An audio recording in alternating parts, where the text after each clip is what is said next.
السلام علیکم ورحمۃ اللہ وبرکاتہ۔ امید کرتا ہوں کہ آپ سب خیریت سے ہوں گے۔ آپ سے گزارش کی جاتی ہے کہ چینل کو ضرور سبسکرائب کریں اور ویڈیو کو زیادہ سے زیادہ شیئر کریں اور دین کی تبلیغ میں ہمارا ساتھ دیں۔ نبی صلی اللہ علیہ وسلم کا محبوب حضور اکرم صلی اللہ علیہ وسلم نے ارشاد فرمایا، تم میں سے وہ شخص میرے نزدیک زیادہ محبوب ہے جو زیادہ خلیق ہے۔ بخاری و مسلم۔ تشریح: حضور اکرم صلی اللہ علیہ وسلم کی محبت کتنی بڑی سعادت ہے۔ بڑا خوش نصیب ہے وہ جس کو حضور اکرم صلی اللہ علیہ وسلم محبوب رکھیں۔ اس عظیم سعادت کو حاصل کر لینا کوئی مشکل بھی نہیں ہے۔ اپنے گھروں میں اور اپنے کاروبار، ملازمت وغیرہ میں خوش اخلاقی اور شگفتگی کے ساتھ رہے اور لوگوں سے خندہ پیشانی سے ملے جلے، انشاءاللہ یہ سعادت حاصل ہو جائے گی۔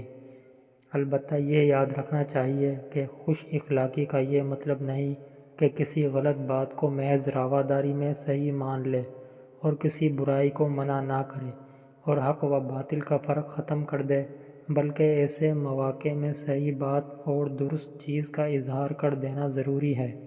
یہ خوش اخلاقی کے منافی نہیں۔